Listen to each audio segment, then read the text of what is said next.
I've been blessed with the opportunity to read and study a number of rabbinical sermons from different times. They all raise different issues. They were given on different occasions by different rabbis. But one thing was common for them. All of them were very long. From time to time, I caught myself dozing off as I read them. But interestingly, I discovered that sermons have been becoming shorter and shorter as we move towards the present day. Indeed, the speed of our life today is much higher than it was even just 20 years ago. It wasn't that long ago that everyone sent each other letters in the post, but now, more and more, we chat with each other on a Facebook, on Skype.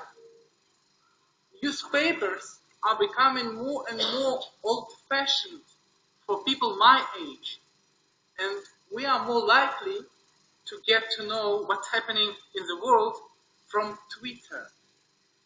Rather than from TV or newspapers, Twitter is the name of the social network. I would not be surprised if the sermons of future rabbis will be not longer than 140 characters, which is now the limit of the social network Twitter. I took a moment to try to imagine myself as a rabbi in the future, and I've tried to fit this week Torah portion by Yeshev to the Twitter format. No more than 140 characters. Here is what I've got.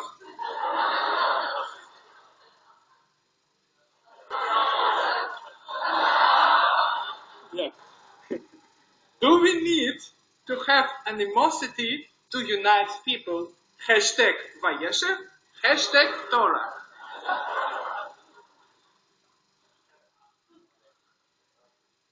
If you don't know what a hashtag means, come up to me and I'll explain it to you after the service, or you can ask someone from youth group. It's a shame that they left. They would like it. Okay. This week we read about animosity inside a family, in addition to other several topics. This Torah portion is about a conflict between Joseph and his brothers, which caused a disaster. As a consequence of these bad relationships, Joseph was sold into slavery in Egypt by his own brothers. But not just that. Midrash tells us that the entire Jewish people had to spend 400 years in slavery as a consequence of this animosity within family. It is definitely not the most upbeat midrash, but on the other hand, we can see that the rest of the brothers were quite united in one thing. They hated brother Joseph. They spent quite a lot of time together. They worked together. They made decisions together. Well, yes, it was a decision to get rid of their brother, but still. Perhaps we sometimes need disasters to remind us that we are all in this together.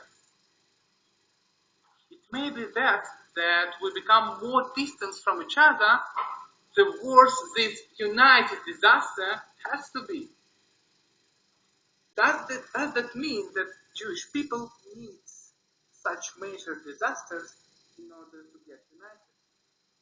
No, I don't think so.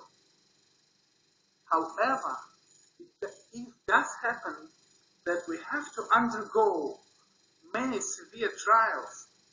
Let's do our best to go through them with dignity and with Jewish wisdom. Let us remember the time when Soviet Union still stood. Jews from around the world cooperated with each other around the purpose of supporting so-called refugees and fight for their rights. Refugees were Jews who were refused to leave Soviet Union to Israel to make Aliyah. I know that even some of you here in the Menorah Synagogue were part of that fight. I'd like to say thank you. Today you can see one result of your brave deeds, standing on your pulpit and giving the sermon. Today's battlefields are often on the internet, on Facebook, on Twitter. Discussions, news, abuse, even meeting appointments and wedding proposals. All of these are more and more frequently done online today than in live conversation. I don't think that the generation after us will be patient enough to listen to a 10-minute sermon from a rabbi.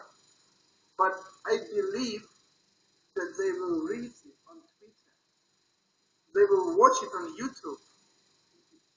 And they will discuss it on Facebook.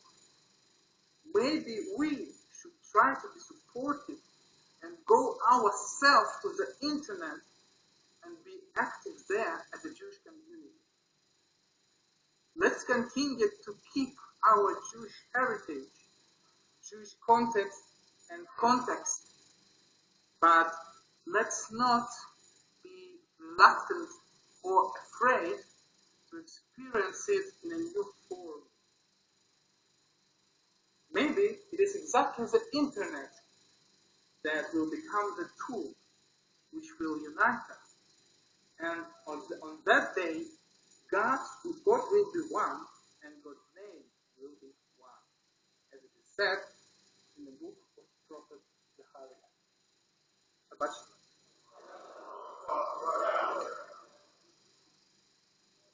Now we are ready to conclude our service on page 310.